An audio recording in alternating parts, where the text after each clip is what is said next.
7th annual OL Masterminds, and the first person I see is a running back. What are you doing here? We're just here working out this morning. This is a pretty popular spot for a lot of skilled guys, linemen. So it's just been good to be around a lot of the competition and, fellow guys I know around the league and everything, and be working out and having fun. Could you be an O-lineman in any world? No, never. No. Your O-line now this year is really shuffled. Yeah. You got a former Cowboy. Yeah. Joining. What do you make of him? Have you guys gotten to talk? Yeah, he's been a real good dude.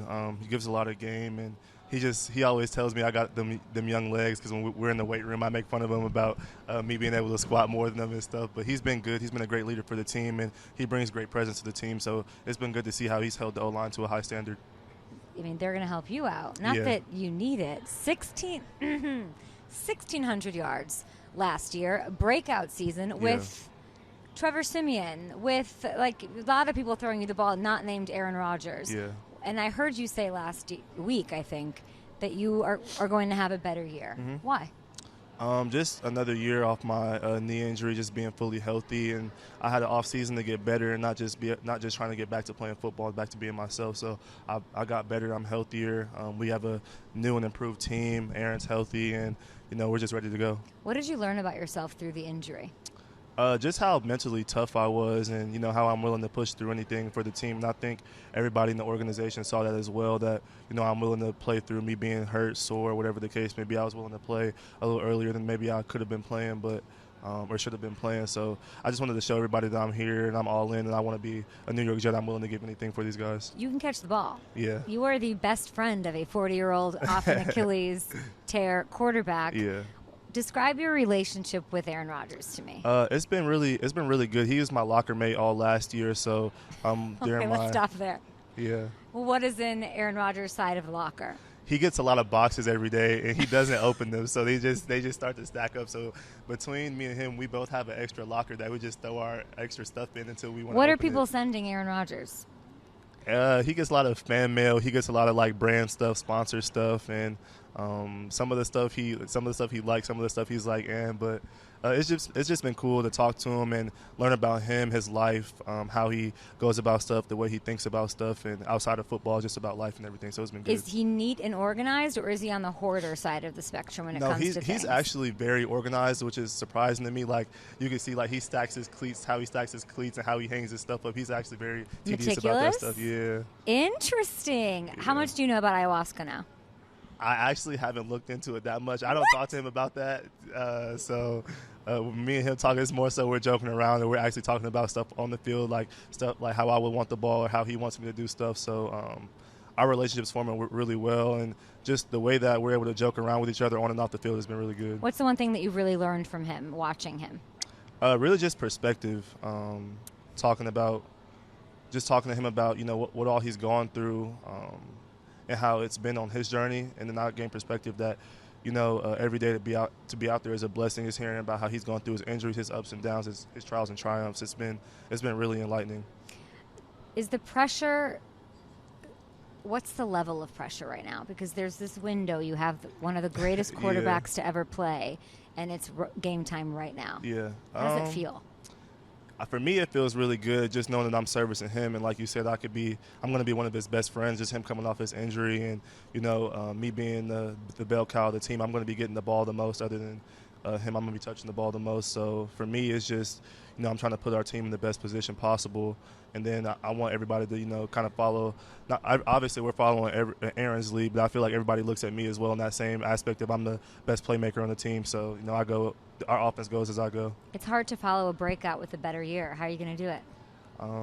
Just continuing to be me. That's all I need. Just do the little things right. My natural talent will take over. So what are you doing down here? Give me a specifics. You're just I'll wake up every day. You're in the mode already before training camp? Yeah. So no more donuts? I'm where are the donuts? I don't see any. I'm waking up at 7, 8, come work out for about an hour. I do on-field speed workout, and then after I get some running back training in, and then I go into the recovery room, joke around and chill out, get some stuff done to my body, and then I'm going home, chilling, playing video games, talking to family and everything. Amazing. Coach Sala must be loving this, that you're down here putting in the work. He's a big advocate for guys staying around the team and everything, but that as long as they know that I'm working, they'll be fine. What is it about him that makes you think that he can take this team to the Super Bowl and win it? Just his presence. I think he's a great leader of men, and I think he's a younger coach, so he's still growing every day, every week, every year, every season. So just seeing how he's continued to grow and how he's really been taking pride in building relationships with the core guys, and including everybody on the team and doing stuff. And Aaron has as well. As they're real big on us doing team stuff and being together and us being a unit. So it's been good to see how he holds everybody accountable and how he expects greatness from everyone and not just the best players on the team. It trickles down to everybody. When I was at camp last year, he was very, I keep it football. Yeah. And he sort of is able to compartmentalize. Do you think that's a good thing? Because there's a lot of coaches who are like, let me talk about your personal life. You can come to me. But he sort of likes to keep things separate. Yeah, he does keep it football, but at the same time, he's real easy to talk to. He's good to, when we're eating lunch, or breakfast, lunch, dinner, whatever the case may be, he's always the type of guy to come down, sit down, chop it up with us, joke around and everything. So it's been cool to kind of build a relationship with him, even though he's a defensive guy, so we're not around him as much. Yeah. But he's been a good guy for sure. What is your meal that you're going to miss most now that you're not going to get to eat until the season's over and you've won the Super Bowl? Because now you're in it. No more cheat meals. What are you going to miss most? Cutting out fried food, and then like my cheat snacks like Oreos and stuff like that. No more Oreos? Yeah. Goodbye, so that's Oreos. You say you're going to be Aaron Rodgers' best friend. I love that you're saying you're going to touch the ball other than him more than anybody else. Yeah. Then enter Devontae Adams, potentially. You're seeing this stuff? Yeah. Are you going to be competing with touches with Devontae? Nah, I'm getting the ball the second most cigars. Devontae, he knows he's going to get his, but I'm definitely going to be. I'm sorry. Is Devontae a Jet? Hey, you never know.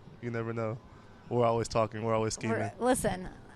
Yes, there we go. I said that you guys should maybe go all in. Yeah, I think we should. Make a big addition. You think we should? I'm on board. What would Devontae bring to the team?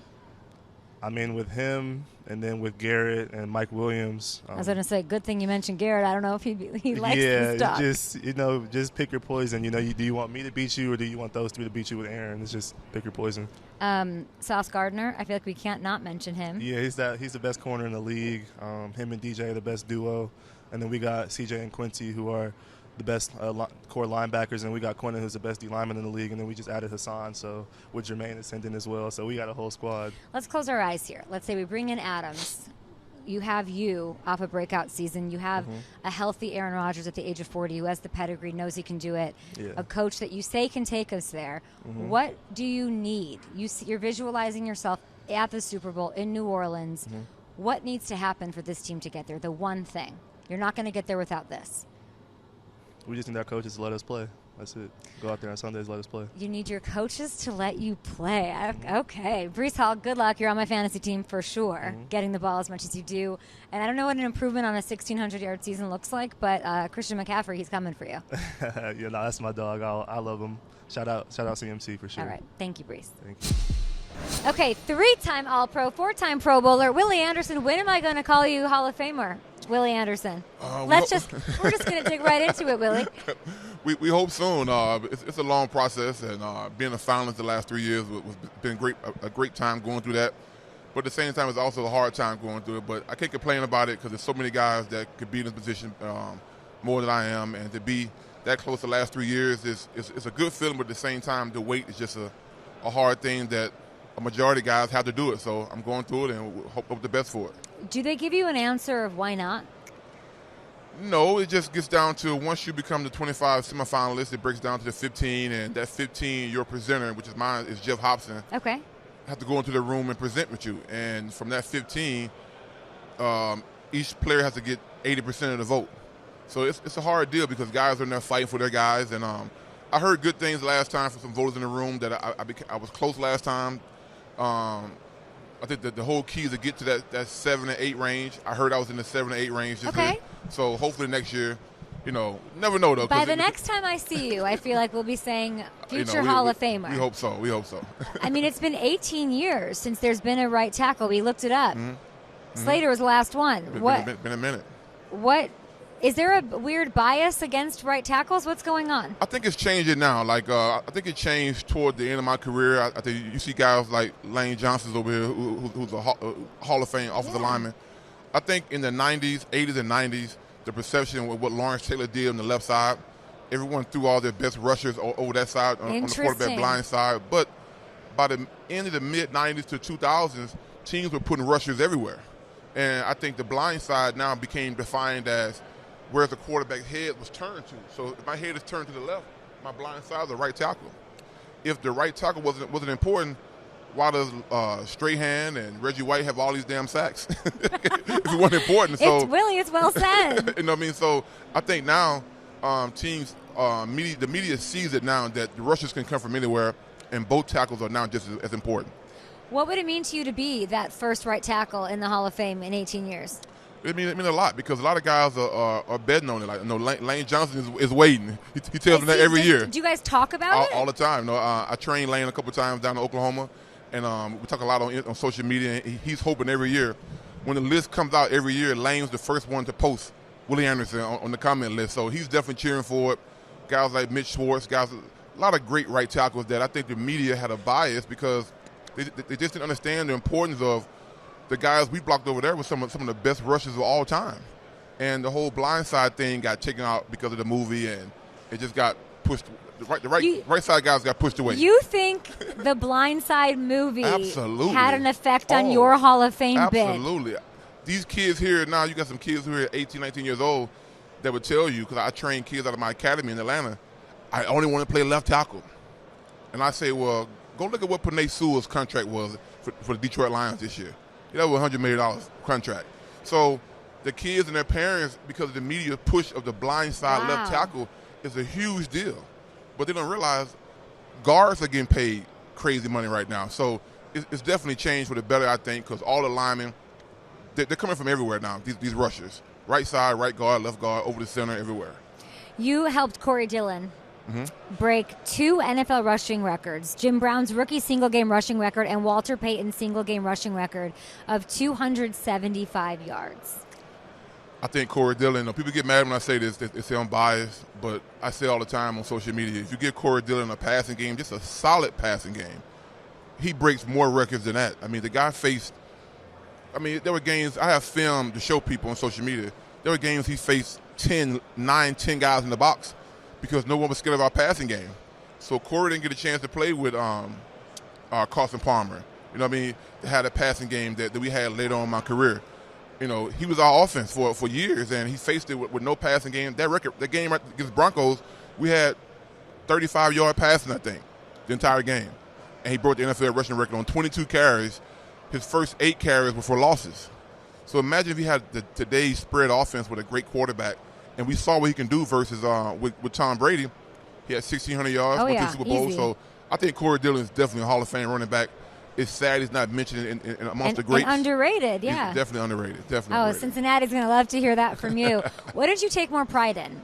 Opening those lanes for Corey Dillon and company or protecting your quarterback?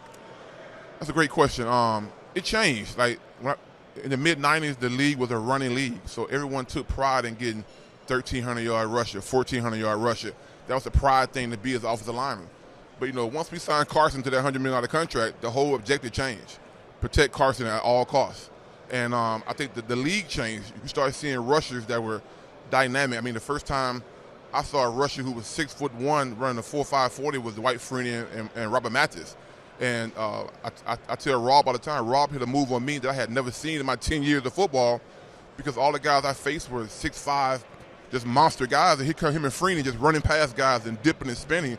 So your running back getting tackled, getting hit, yeah, it makes you feel bad, but your quarterback gets destroyed, it tears down your whole franchise. Yeah. So protecting the quarterback was definitely, at the end of my career, definitely a bigger thing than the running game. Willie, who do you miss going out there and battling on defense?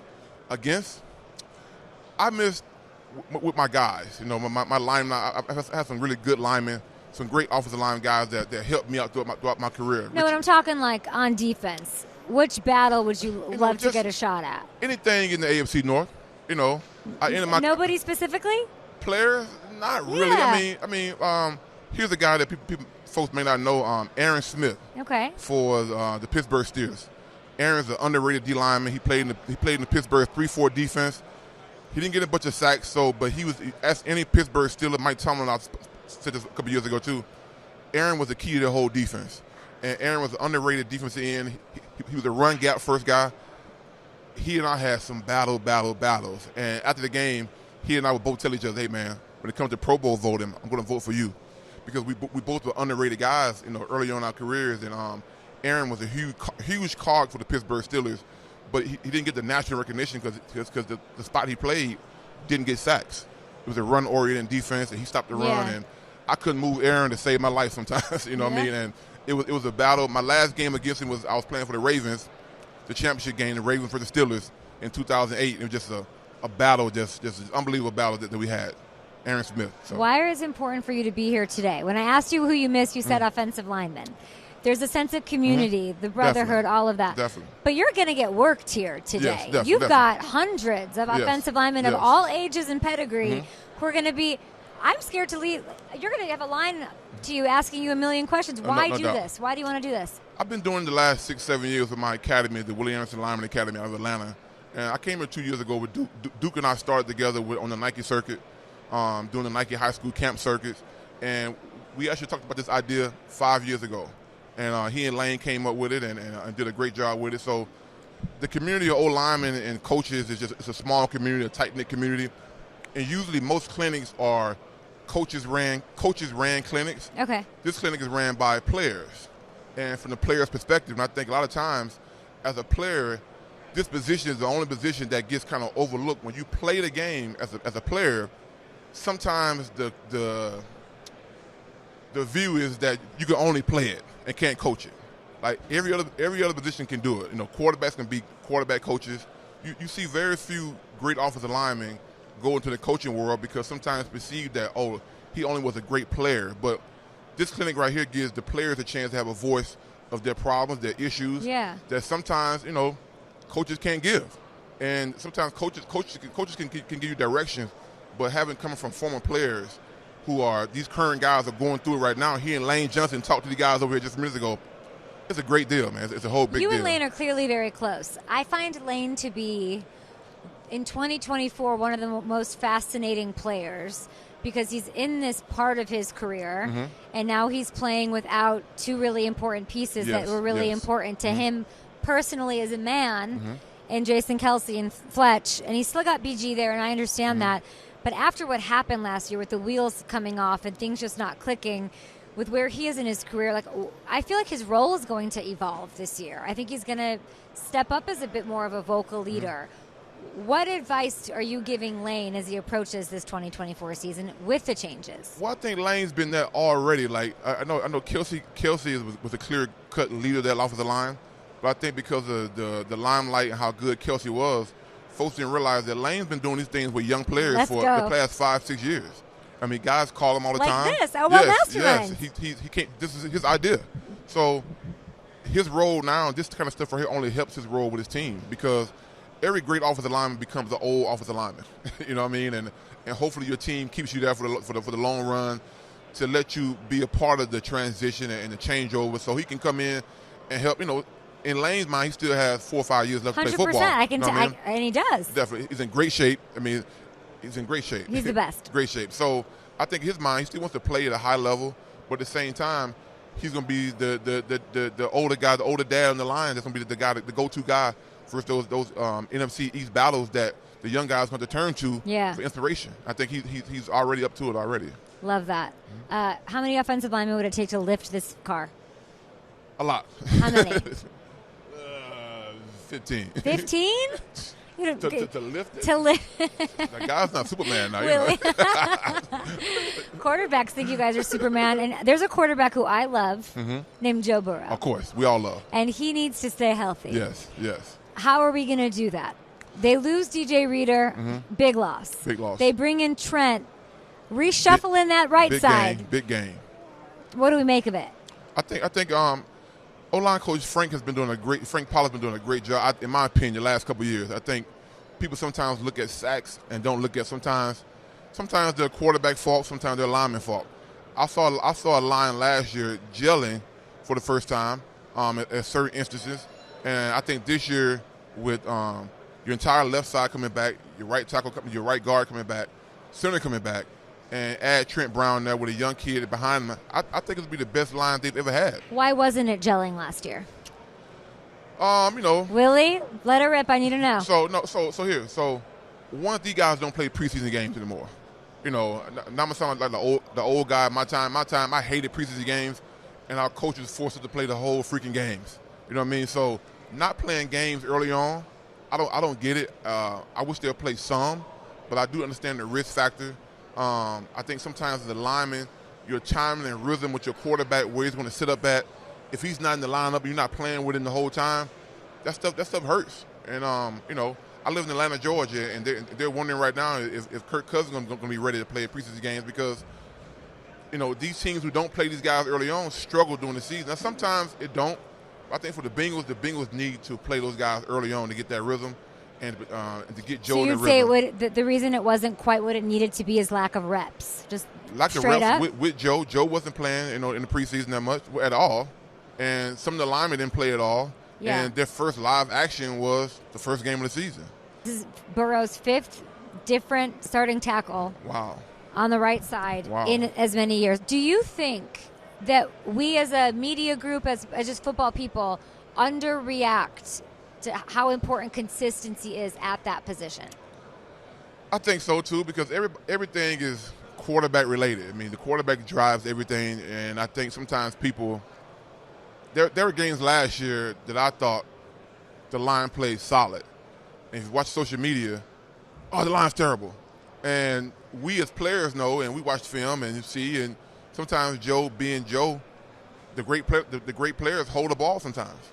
And you know what I mean? And sometimes he may miss a blitz sometimes. And Joe will tell you that. You know what I mean? So everything's not as bad as O-line as it be, but it can be a lot better. Y'all get blamed for everything. It's the problem. Everything, but no credit when I told reporters I know on my it's play. only when something's wrong that you guys get talked about. I love that. When you win, the scrum pass by your locker. When you lose, they come right to you. Yeah, that's the life of an offensive lineman. You have so much wisdom to give. Thanks for sharing some time. But there's about 600 people who want to talk to you, so I will let you go. Future Hall of Famer Willie Anderson. Who dey? Okay, I'm here with the guy, the anchor on the left side for the Chargers, first-round pick, Pro Bowler Rashawn Slater. How are you? I'm doing good. Thanks for having me. Yeah, thanks for being here. It's so nice to meet you. I'm a big supporter of the Chargers, big fan. Let's talk about OL Masterminds first. We are here. Your first year or second year here? This is like my 3rd or 4th year here. Really? Yeah, I'm a veteran. What makes you come back? Well, I train with Duke year-round. I think he's very good at what he does, and so just anything I can do to support, and I learn a lot still. There's a lot to learn here. What's it like going from a guy who gets to ask the questions to all these guys, which I'm sure you still do, but then now you're getting questions, too, from these young cats? It's pretty cool. I feel like I always thought after I finished playing I want to be a coach or something, so this is a good opportunity to kind of see how people's minds work and try to express what I've learned to them and give back. It's pretty cool. I live in LA, as I'm sure you do for at least part of the season, or near LA, and I was really happy to see the Zach Bryan concert thing happen because I felt like it was you and Justin, and then we had Puka and company. Did it fix anything between the cross-city rivalry of these two NFL teams in the same city? I don't know about that. I think we actually scrimmaged them in camp, so I guess we'll find out then for sure. But what was that like being up there? Insane? It was so cool. I think my biggest regret is that I didn't know a ton of his music, but I was like the only one there who didn't know it. So I was doing my best to sing along. I actually downloaded a bunch of the songs after, but honestly, it was just fun to be up there with the team and see Justin up there singing was pretty cool. I feel like you always know when it's a good show if you leave the show and you start listening to the music that was just played. Facts. And he's incredible. How did that happen? He just invited Justin? I believe so. Justin gave him a jersey, so I think there was some sort of mutual interest there. Yeah, I didn't think Justin would ever get on stage at a concert and start singing into a microphone. Tell me why I shouldn't be surprised. I mean, Justin's always been like that, man. He loves to have fun. He's one of the guys. So I know he's a little more camera shy, I guess, but I don't know. Maybe he's not like that anymore. But there's a lot being talked about being a quiet leader. Can you be a quiet leader? I was just talking to Lane Johnson. He's like, I'm a quiet leader. I've been in this thing for 12 years. Jason Kelsey, he was the one who would speak and be the guy at the podium or the guy in the locker room. Can you be a quiet leader at quarterback? Well, I think it's funny that everyone who calls Justin a quiet leader isn't actually on the team, so they have no idea what his leadership is like. So he's not a quiet leader. No, I think Justin, he gets riled up, he talks shit, he's vocal, he's all those things. He's a great leader, and I also think that people see they see more than they hear, and just the way he conducts his business, the way he goes about it, I think he's always been a great leader. You know who's the vocal leader? Jim Harbaugh. Tons of players come on and say they're going to the playoffs, they're going to the AFC Championship game. What do you make of that? I think it's a testament to Coach Harbaugh and the kind of the legacy that he's already established in his career. Like people know what to expect out of him. He's a winner. He did it up in San Francisco. He did it at Michigan. From what you've seen so far, I mean, I've seen the RVs, I've seen him at the podium, all of that. But with what you see, since I'm not on the team, what gives you the confidence in him? I just think it's very clear from the very beginning that he has a formula and he knows how to build a culture, and he knows how to do things right and set a standard. And we did all those things in OTAs. I think everyone bought in. It was very, very productive. So he's just a great, genuine person. I think that's where it all starts from, and just everyone sees the way he moves. He's so genuine that everyone you can't help but want to join in and be a part of it. You kind of get the feel that he's building something. What is the culture of the 2024 Chargers? It's a team that we do things the right way. We work hard. And we're consistent. We hold ourselves to a high standard, and it doesn't sound like much, but when you adopt that and you do it, that leads to big things. I've been trying to figure out what is the identity of this team, at least on offense, right? We need defense to do their thing. We really do. But on offense, you got Justin Herbert in this cannon. I wanted to see last year, let it rip, all that. Then Keenan and Mike leave, and then Eckler departs, and then I see what happened in the draft. And Greg Roman, to me, is a run-the-ball kind of guy. Is this a run-the-ball kind of team? I believe we can do it all. I think that's what makes it so exciting. Absolutely. Like, you asked me that question, of course, we're going to run the ball.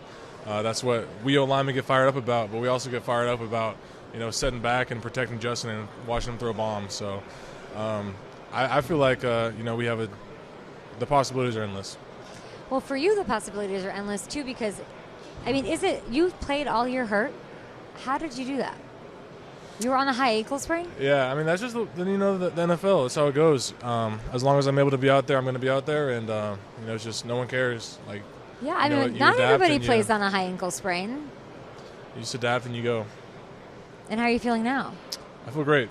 Duke's done a good job. Patrick Brennan, Adam Malik, my PT.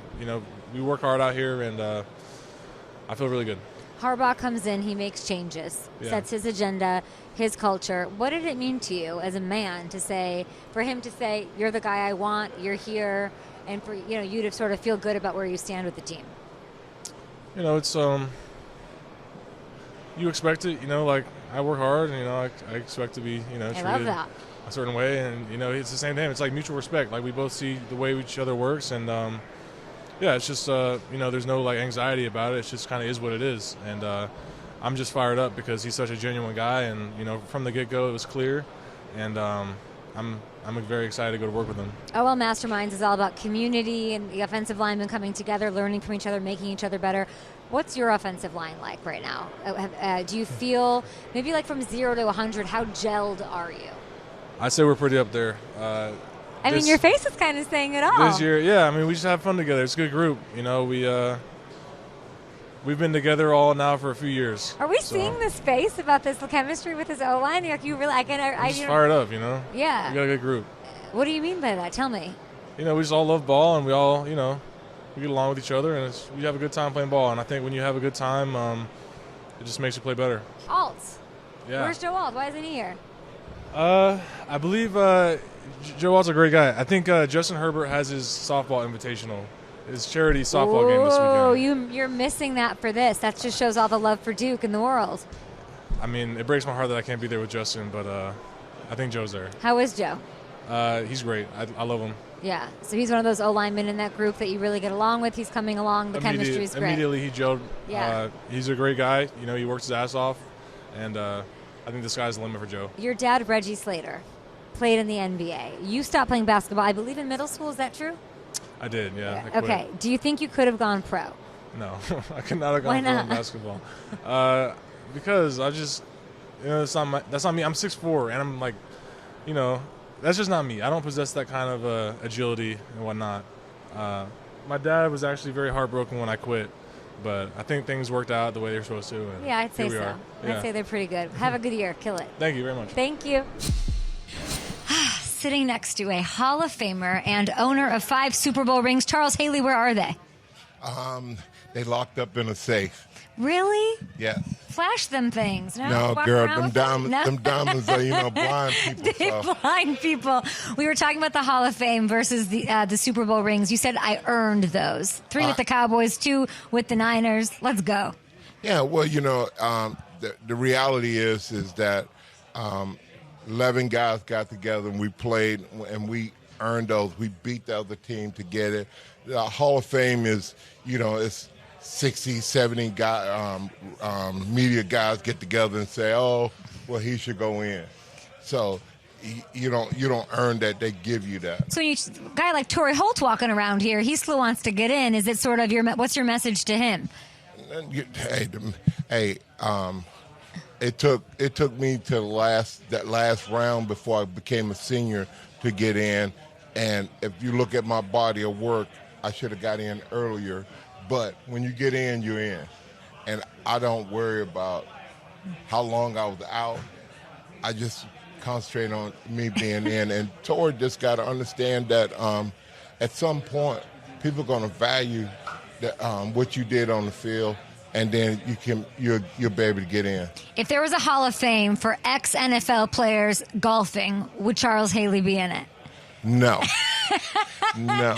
What's going to happen behind me today at Detroit Golf Club? My first experience with golf was I was playing at Spyglass and with Eddie DeBarlo and Jerry Rice, Ronnie Lott, Joe. So we're playing. Right. But I never played golf before, so by the first hole, I done dug a ditch, and all the balls gone, and so I started drinking, and so I dropped. Did you dent any golf clubs? I bet you could. No, but what I did that was crazy was that I didn't know is that I drove the cart up on the green. Okay. And so I should have known that's something was going on. Yeah, but the owners and everybody was just laughing. Well, who's going to say Charles Haley? No, I'd be scared as hell. Hey, absolutely not. Hey, so when I went to the second one, the grounds person was running. He was on a tractor just yelling and something. I didn't know what was going on, but I was up on the green on the next one. So the third one was a par 3. Okay, I want to be on your team today. You're drinking and giving up. I love this. Charles and Kay, let's go. So I said, you know what? If this guy comes at me again, I said, I'm going to go get him. So as soon as now he's off the tractor running, yelling. And so then I take off to go get him, and I got tackled by Jerry and Ronnie and them. And then they say... Jerry Rice tackled you? Oh, yeah. Hey. Because Jerry Rice is sassy on the golf course, as we all saw this. Well, he had to. They knew I was going to do something dumb, so so they tackled me. And then they tell me you can't drive on the green, and I said all this shit is green, and then they had to explain. All this shit is green is a gray. Yeah, well, it is. I didn't know. Hell. How do you know Calvin?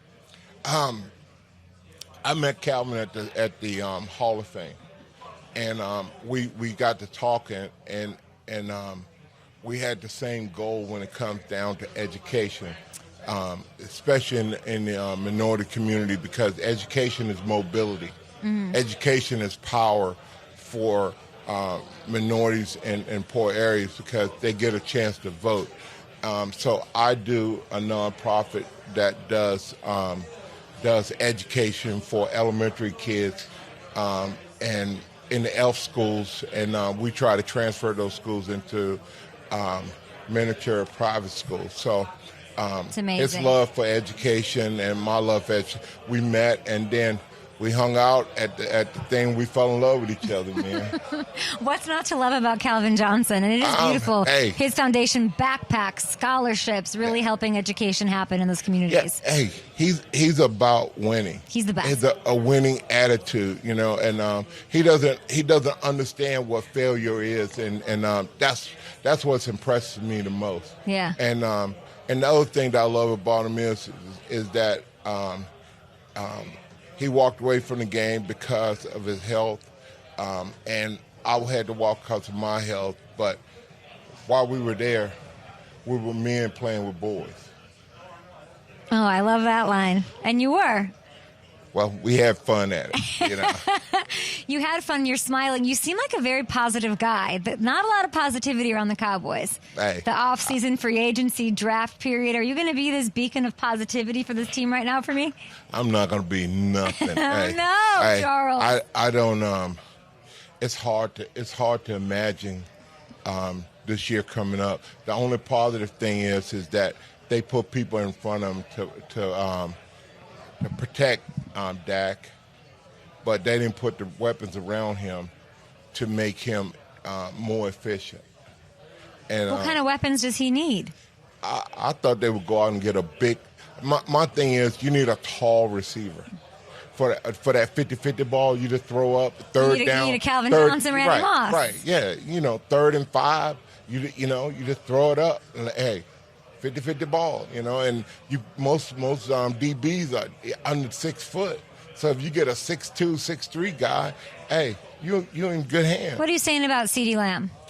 What I think about him? What are you saying about him and saying that they need a big wide receiver? No. You're not. Help me You're not understand. getting. You need to understand that CD is slot receiver. Mm-hmm. No, yeah. Okay, and then you have an outside receiver. So CD is amazing at what he does. I meant more in terms of what should they do with him. What are we saying? Because he's, they have to make a decision on paying him or Dak. Then you got Micah coming up. CD got to be there. CD got to be there. He has to be there. I don't see how they move forward without him. So Dak, this is the decision. Like if you were to call Jared to call you, Jared's got that gold jacket, you got that gold jacket. It's that special telephone between the two of you, and he says, "What do I do here? Do I pay Dak or do I pay CD? What do we do?" I pay both. So Micah, no. Michael got another year. They can't pay all three. I think it's a 2 of the 3 situation. Well, Jerry, what he did wrong was he kept backloading everything. So now he's screwed. So now he, hey, his bill came due, and he doesn't have the money to be able to do that. And so what he's going to have to do is he's going to have to find another way around the salary cap or push a lot of older guys' salary cap way back, and then you don't know whether these guys going to play 1 year or 2 years, and then all of it come due again. So, hey, he gambled a long time, and now time is up. So, if I can tell you this, trade Dak. Just put him up for the trade. Guess what? Every team in the league be after him. Yeah. Every team in the league. Dak is a winner. Dak is a great person, a great leader. I know him. I go up there all the time. CeeDee Lamb, quiet guy, leader. Hey, he wants the ball. Here's Jerry Rice. Hey, just give it to me. I want it. And so how do you not keep those guys together? I don't know. And then you got the Niners on the other side. How do you balance these two teams that hate each other, and you've had success with both? How do you walk that line? Well, I had to come to peace with my distaste for the 49ers. And when I went into the 49er Hall of Fame, I really didn't want to go. I was pissed off still. And I go and I write a good, nice speech, and then I get up, and I think I was probably turned mad again, and I've said a few things, and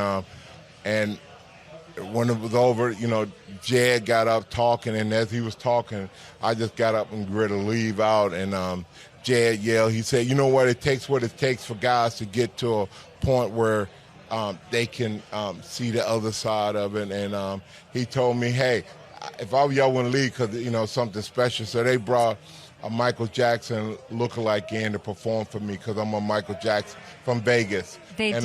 Oh, my God. So you know what? I'm sold back on the 49ers. I'm in. Wait, so the thing that got you back on the Niners is a Michael Jackson lookalike?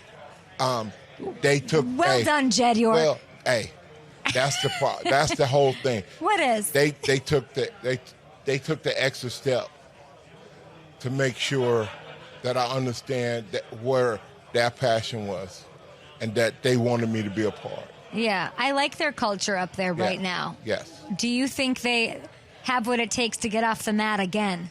Well, because it's all up here right now, right? I can tell you right now, Coach Shanahan's the best offensive coach in the league. He can take chicken shit and turn it to chicken salad. And he's proven that over and over again. They got so many weapons on offense, so many toys for him to play with. It's going to be hard. It's going to be hard for teams. But the negative part about the 49ers is the offensive line. I don't know how good they are anymore. Got it. So if you're saying that Brock has all the weapons. Correct. And Dak doesn't have all the weapons. No. Put them on the same offense. Who would you rather have as your quarterback? Same weapons. Brock Purdy, Dak Prescott. Dak. Why? Dak can make all the throws. I don't see Purdy throwing the deep ball much. I don't see him doing the outs. So Dak got a whole arsenal. Yeah. In front of him, and they put the ball in Dak's hands and third and fourth down. They're not afraid. And with Purdy, they want to manage him and not, it's not that he just takes over the game. He just manages the game. You're speaking more. You're not downing Brock. You're just really talking up Shanahan. That's what Shanahan does. You know, and but he doesn't. I don't see him being able to deviate from the calls. Yeah. To make things happen. Interesting. Love to hear that. Did you see Dak Prescott dancing at his wedding the other day? You didn't see this? He got married? No, he was at somebody else's wedding dancing. You didn't see it? Nah. Okay, I wanted to show it to you. I don't think. Do you have it? The dancing. I need to get your thoughts on it. Before we get to that, I just like talking to you because there's so much history. You see the game a different way. Let's just clown on this the way the NFL is right now. What do you hate about it? The way the NFL's evolved. What would you like to change back to the way it was? I think the game is made for the millennials, where all they want to do is see scoring, big plays. It's not about the physicality. Don't you hate that? Anymore. You know what? I'm an angry black man. Hey, I line up, I go to whoop ass, okay? And and I like to chess match. I like playing. I like to understand what the offense is trying to do, and I go and attack it. And I'm one of the guys that, I sat with my defensive lineman and one heartbeat. I got 4 men on that line with me, 3 men on that line with me. We got one heartbeat. Ooh. Hey, and we're one. And now there's no such thing as that. They're just individuals. Oh, I'm great. He got a sack. Let me get one. And so the chemistry of team is not alive anymore when it comes to this day's players. There's obviously the X's and O's and all of that, but I love hearing you talk about that the intangibles. Like when the Cowboys fell to the Packers, I remember you saying that it's about the mentality. It's sort of about the self-assuredness that they had for no reason. It's all about up here, not how strong you are or how good of a player you are. Correct. As I tell guys, I never lifted weights. I said, but I became a student of the game. I knew when you had to go to the bathroom, so I studied you so much that I knew that, and the smarter you are, the more knowledgeable you are, the more power you have, and the better conditioned athlete wins all the time. You have 5 rings. Joe Tooney could beat you if the Chiefs win again. He could match you. Does that bother you? No, it don't bother me. Hey, you know what? Records are made to be broken. Okay, and that's reality. When Tom Brady broke my record, hey, I was happy. Did you hear from him when you did that? When he did that? No, I don't need to hear from Tom Brady. Hey, you let him be great. You let him be great. You're great. You're a made man. Yeah, you were good. Yeah, hey, he did his thing, I did mine, and if I pass ever meet, maybe we'll say good job, maybe we won't. Last one for you. Who do you really like in this NFL right now? Who's one player that really sticks out to you? Well, let me tell you, that white guy in Buffalo that's a quarterback, Jay, he is my dog, man. That white guy, hey, bro. That white guy who oh, was 17 Jesus Christ. Oh, my God. We got a JC out of Charles Haley. Jesus Christ. I can't believe you picked an offensive. Charles. Hey, you watch that, brother? Oh, I forgot he's white. Hey, you watch that brother, dog. He go down there. Is he man. do you consider him a brother? Because even tell You see me. what Josh does to these guys? What does he do to these guys?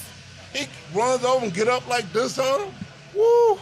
But I would have tapped him on the shoulder if I was playing. Say, hey, you ain't gonna ever do that one. Not today. Not today. No. Charles, you are a joy. You are a delight to talk to.